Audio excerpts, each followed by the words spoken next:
Nous allons traiter la question des élections européennes qui vont avoir lieu au printemps 2024. Nous avons intitulé cela « Le grand cirque » avec un point d'interrogation. Et pourquoi avec un point d'interrogation?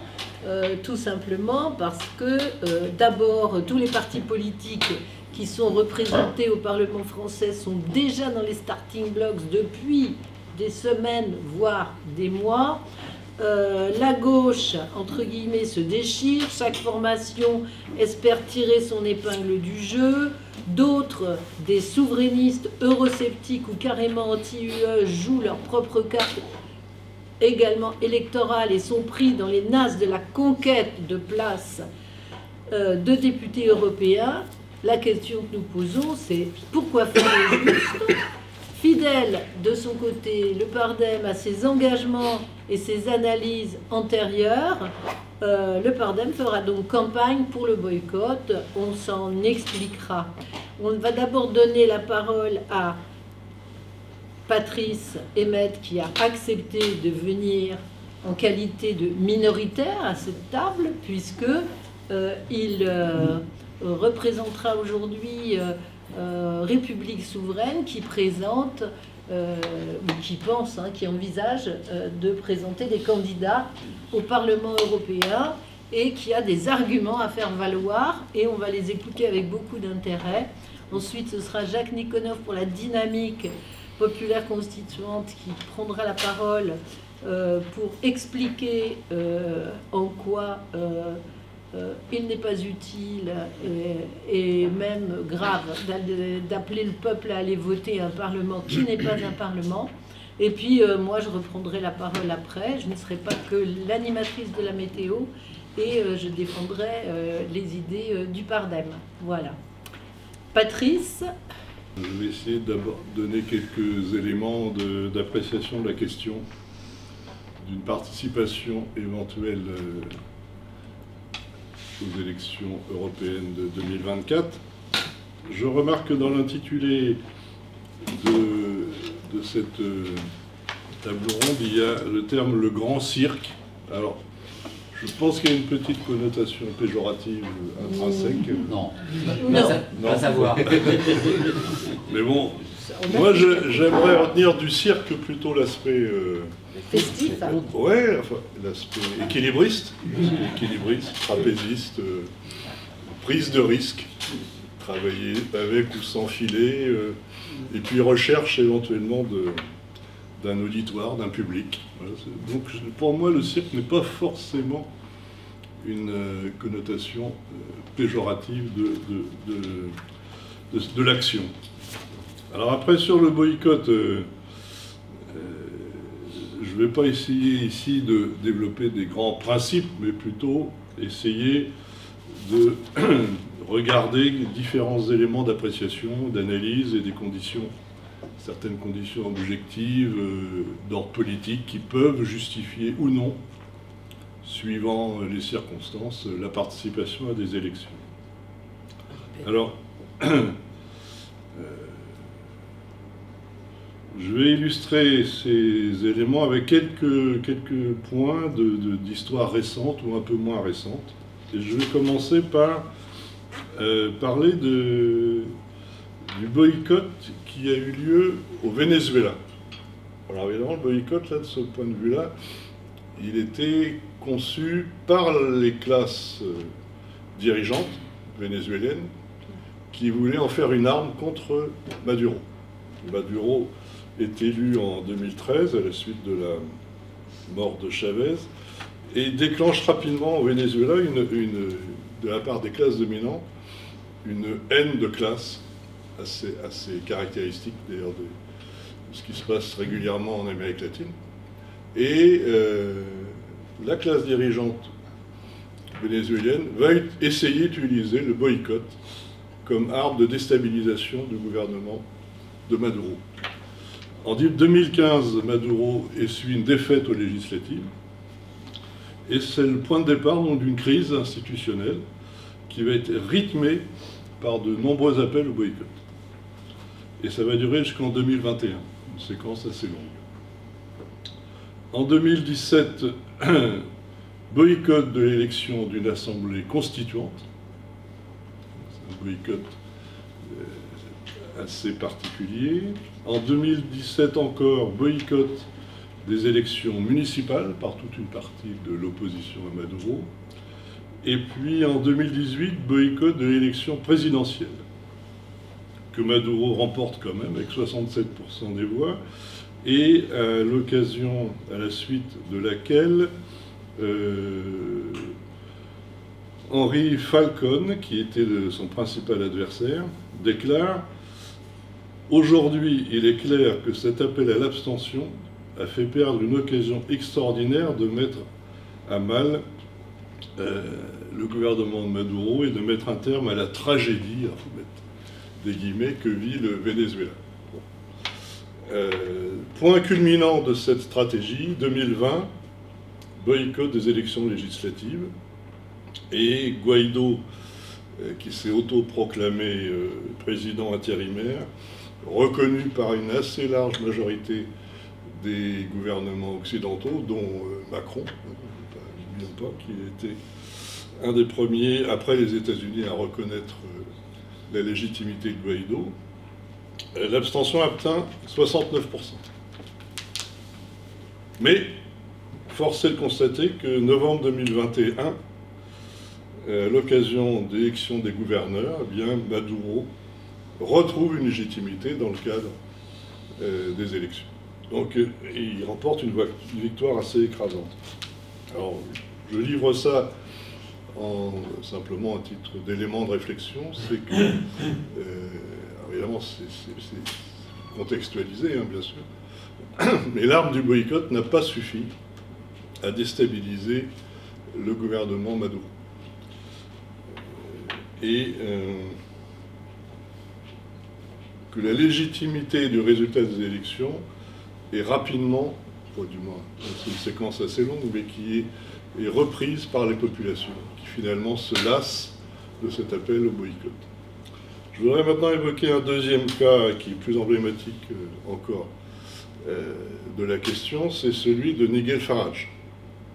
Alors là, on est en Angleterre, et Nigel Farage crée en 1993 l'UKIP, United Kingdom Independence Party, et c'est sous cette bannière qu'il se fait élire 4 fois consécutivement au Parlement européen. Il faut noter que Nigel Farage n'a jamais été élu une seule fois à la Chambre des communes, et que toute sa notoriété politique se fait au sein du Parlement européen. Il va acquérir une popularité non négligeable, puisque il occupe le terrain médiatique depuis le Parlement. Ses interventions sont assez spectaculaires, il n'hésite pas à pointer les différents niveaux de corruption qui peut exister au sein de l'Union européenne. Il met en cause nommément des personnes, enfin il est rappelé à l'ordre de nombreuses fois. Il fait du Parlement européen la source d'une certaine agitation politique qui le rend populaire, notamment dans son propre pays. Le sommet de sa popularité arrive aux élections européennes de 2014 et il remporte, dans le cadre bien sûr du Parlement européen, un grand succès avec 24 des 67 sièges nationaux dévolus à la Grande-Bretagne. Fort de cette popularité au sein de son pays, il arrive à infléchir et à presque imposer à Cameron la tenue d'élections sur d'un référendum en juin 2016, à l'issue duquel s'initie tout le processus du Brexit, sur lequel je ne reviens pas. Bon, là aussi, je livre ça à la réflexion sur l'éventualité d'utiliser le Parlement européen comme caisse de résonance d'une réflexion politique sur l'Union européenne elle-même. Après, je vais prendre un autre cas qui sort un peu de mon champ de compétences, mais bon, c'est dû à mes quelques lectures récentes, c'est le cas de Lénine. Lénine a fait évoluer sa réflexion et sa pratique politique sur la participation aux élections à la Douma, la chambre russe, pendant plusieurs années. Et il a écrit ses réflexions sur le boycott éventuel de la Douma. Et je trouve que ça peut résonner encore pour nous faire réfléchir. En 1906, alors, à la suite de la révolution avortée de 1905, il y a une Douma qui est instaurée, qui fait donc de la Russie une forme de monarchie constitutionnelle, et se pose la question, pour le mouvement révolutionnaire russe, est-ce qu'il faut y aller ou pas? Alors, au départ, Lénine est plutôt favorable au boycott. Il écrit, c'est seulement par le boycott que la social-démocratie pouvait, alors parce que c'est une analyse un peu a posteriori, dans les circonstances d'alors, remplir son devoir, mettre en garde le peuple contre la constitution tsariste, critiquer le charlatanisme électoral des cadets, les cadets étant le mouvement conservateur de l'époque. Il réfute un argument anti-boycott qui était assez habituel à cette époque, qui est de renvoyer le boycott vers l'anarchisme. Alors, je ne développe pas, ça sort un peu de ma zone de compétence, mais il dit que cette analyse-là est valide dans le cas allemand, n'est pas valide dans le cas de l'histoire russe. Ce serait une erreur d'analyse que de transposer cette argumentation.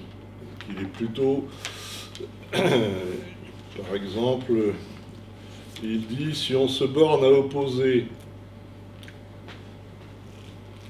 le boycott anarchiste versus participation aux élections, on est à côté de la plaque. Et il conclut, il faut se mettre à l'école de l'histoire de la révolution russe. Ce cas-là n'est pas transposable. Mais sa réflexion évolue et il peut reconnaître une certaine utilité à la participation institutionnelle dans le processus révolutionnaire. Il écrit « Certes, l'histoire a démenti les illusions constitutionnelles et toute la foi en la Douma, mais l'histoire a aussi démontré l'utilité certaine, quoique modeste pour la Révolution, d'une institution de ce genre comme tribune d'agitation pour révéler la vraie nature des partis politiques, etc., etc. Il serait ridicule de fermer les yeux sur cette réalité. Le moment est venu pour les sociaux-démocrates révolutionnaires d'abandonner le boycott. Bon, il faut pondérer tout ça, hein. C'est pas non plus c'est pas une religion faite, hein. C'est quelque chose qui évolue. Il dit ça doit rester une forme secondaire de la lutte. Les leçons de la Douma des cadets, donc de ces mouvements libéraux de l'époque, doivent s'imposer à nous. La campagne pour la Douma est une forme subordonnée, secondaire de la lutte. La forme essentielle, vu les conditions du moment, ça reste l'action révolutionnaire directe en direction des masses populaires. On en arrive en 1912, mais je ne vais pas faire très long. Et deuxième question que se pose Lénine, deuxième élection à la Douma, et est-ce qu'il faut y aller ou pas? Alors il analyse encore une fois les conditions, et il dit, alors je n'ai pas très bien compris, il faut suivre Lénine, mais il dit comme la répression s'est accentuée, raison de plus pour y aller. Bon alors là, on est en suspension dans la tactique politique. Mais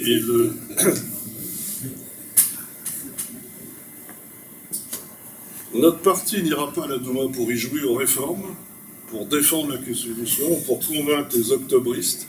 Les octobristes, c'est les bourgeois qui avaient été un peu apeurés par la révolution de 1905, d'octobre.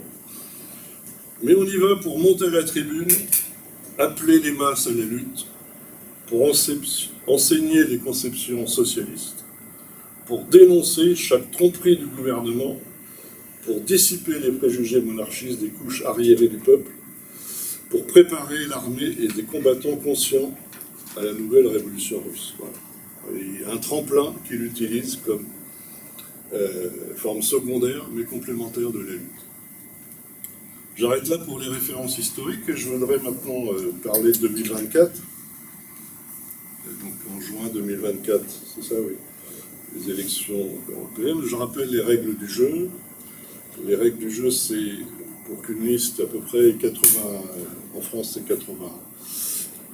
Et pour être remboursé, il faut faire 3%. Pour avoir des élus, il faut avoir 5%.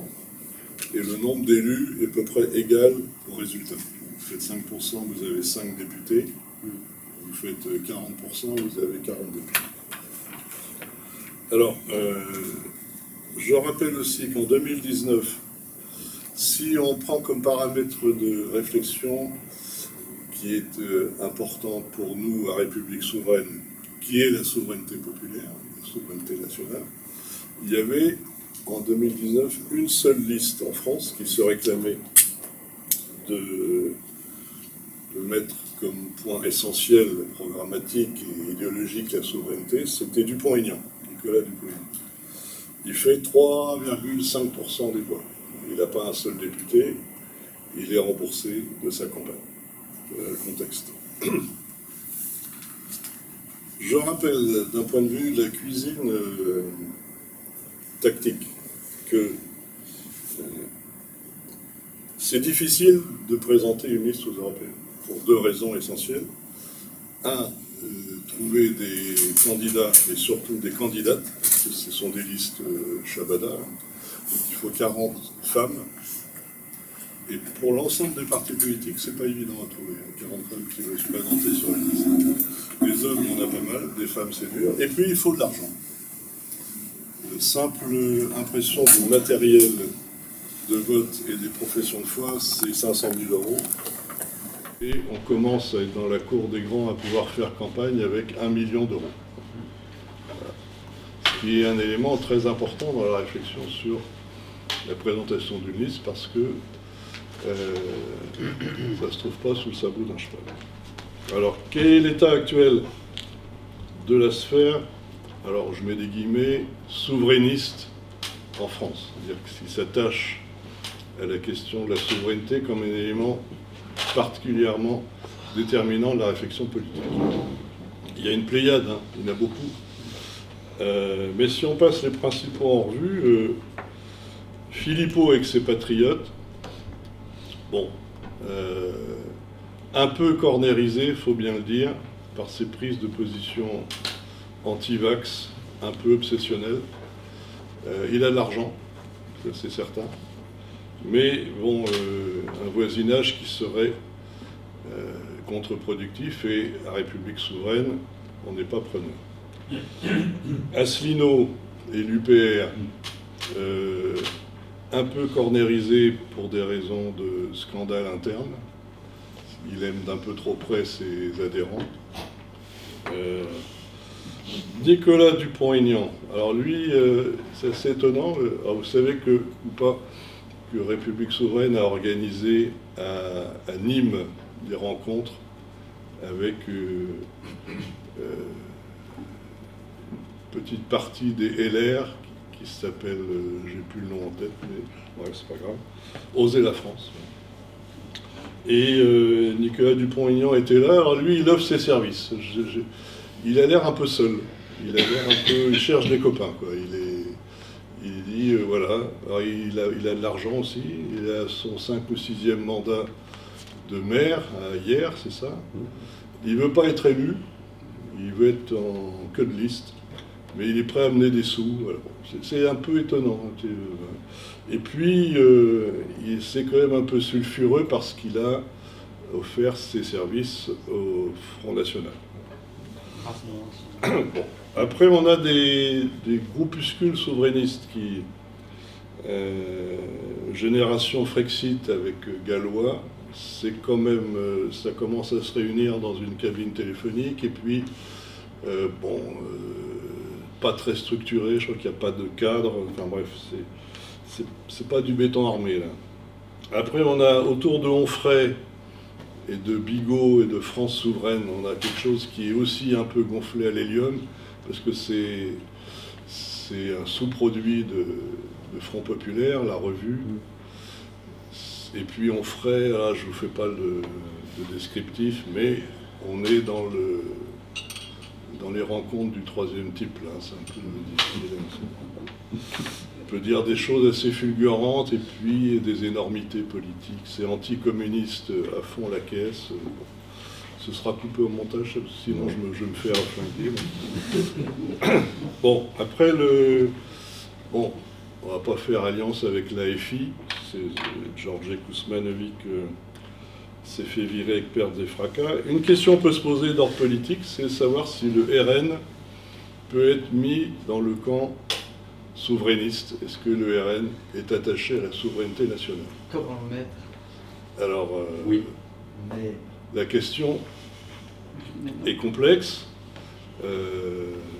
Au départ, je rappelle que le RN était favorable à la construction européenne, puis après Maastricht et après la chute du mur, ça s'est inversé.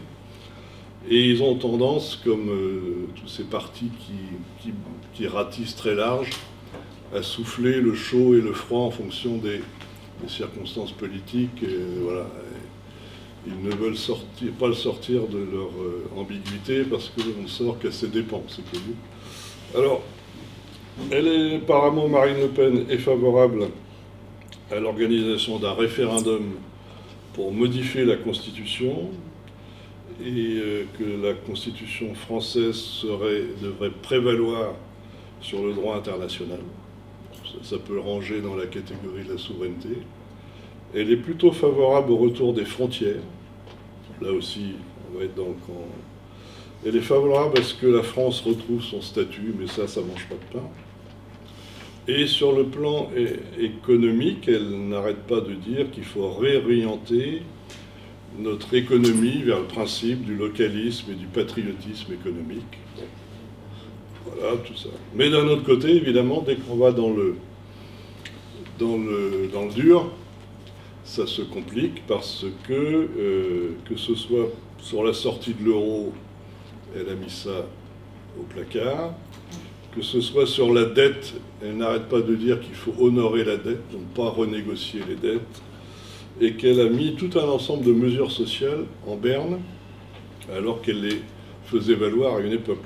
La retraite à 60 ans, l'élargissement de l'assiette des retraites au revenu du capital. Bref, tout ça est un peu passé par pertes et profits. Bilan des courses, on peut, je pense, dire que le souverainisme du Rassemblement national est un souverainisme de façade qui n'est là que pour, au gré des circonstances politiques, ratisser électoralement le plus large possible. Donc voilà un peu le contexte dans lequel on est. Et je voudrais terminer, si j'ai encore 1 ou 2 minutes, à évoquer une question qui me paraît de nature à pouvoir justifier une présence au Parlement européen. Et cet élément, c'est une menace qui se précise de manière de moins en moins contestable et qui a été remis à l'ordre du jour par l'ouvrage de Bergeau-Blaclair sur le frérisme, qui est l'utilisation par l'islam politique de l'Union européenne comme mode d'entrisme dans les sociétés occidentales, et notamment en France. Je rappelle que l'article 17.3 du traité de l'Union européenne reconnaît les religions, leur identité et leur contribution spécifique. Et que l'UE, dans ce cadre-là, doit maintenir un dialogue ouvert, transparent, régulier avec les églises et leurs organisations. Ce qui se décrit à ce niveau-là, c'est simplement la possibilité pour un certain nombre d'associations islamistes radicales d'utiliser les financements et l'organisation de l'Union européenne comme mode d'entrée vers nos sociétés. Il ne s'agit pas pour ces mouvements-là d'adapter l'islam aux démocraties, mais exactement l'inverse, d'adapter nos démocraties pour qu'elles deviennent islamo-compatibles. Alors, il ne s'agit pas de caractériser l'islam en tant que tel comme menace spécifique, mais la partie politique de l'islam, l'utilisation de l'islam comme vecteur politique pour installer une forme dérivée de la charia ou du djihad, ou toutes ces formes-là, dans nos sociétés occidentales. Et si vous avez lu le livre de Bergeau-Blaclair, vous voyez que le risque n'est pas du tout secondaire et n'est pas du tout à minimiser. Il faut l'aborder de manière frontale par un mouvement laïque puissant. Et moi, je pense aussi à la racine de l'Union européenne en dénonçant au sein du Parlement ces modes d'entrisme qui sont particulièrement pervers parce qu'ils ne sont pas du tout spectaculaires. Ils sont larvés, ils sont dans le sociétal, dans l'aide aux devoirs, dans la protection sociale, dans la culture, Bref. C'est insidieux et je pense que la classe politique, dans son ensemble, sous-estime la menace qu'il y a vis-à-vis de ce qui est pour moi une forme de fascisme larvé qui s'appuie sur la religion. L'argument essentiel et paradoxal qu'ils utilisent, vous savez lequel c'est la lutte contre l'islamophobie. Vous dites, dans ces institutions européennes, je vais lutter contre l'islamophobie, vous avez les robinets qui s'ouvrent, et c'est pas 3,5 $ ou 3,50 €, c'est des sommes importantes.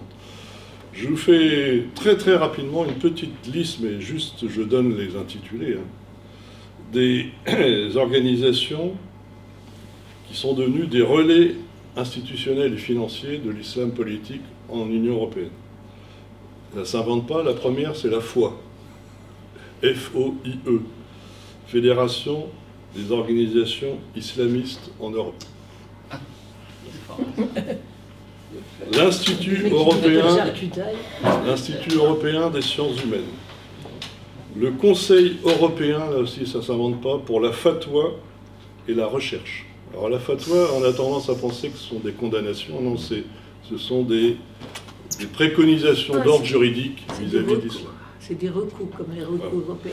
La FEMISO, alors ça aussi, Forum of European Muslim Youth et Student Organization, ça regroupe, excusez du peu, 37 associations sur 20 pays, et c'est supposé structurer la jeunesse islamique en vue de la prise progressive du pouvoir au sein des institutions européennes et au sein des pays qui la forment.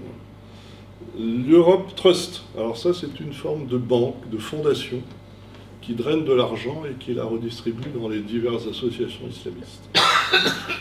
Le Forum européen des femmes musulmanes, largement arrosé par l'Union européenne.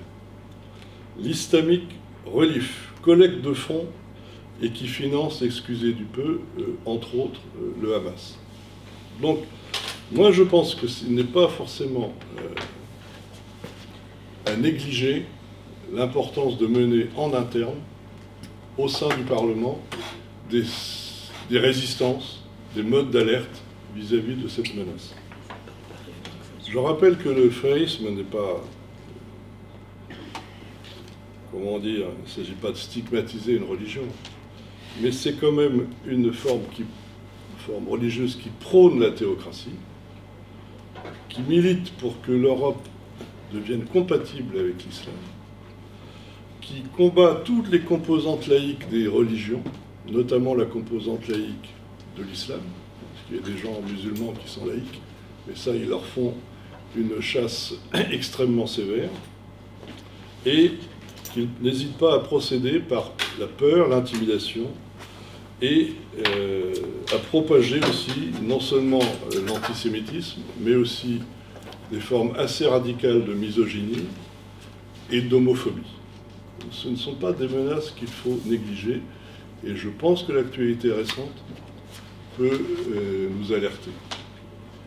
Donc voilà, je terminerai par là. Je pense que, un peu à l'instar de la réflexion que Lénine a menée sur la participation ou non aux élections, on peut concevoir, dans certaines circonstances historiques, la lutte interne aux institutions comme une composante de la lutte pour l'émancipation.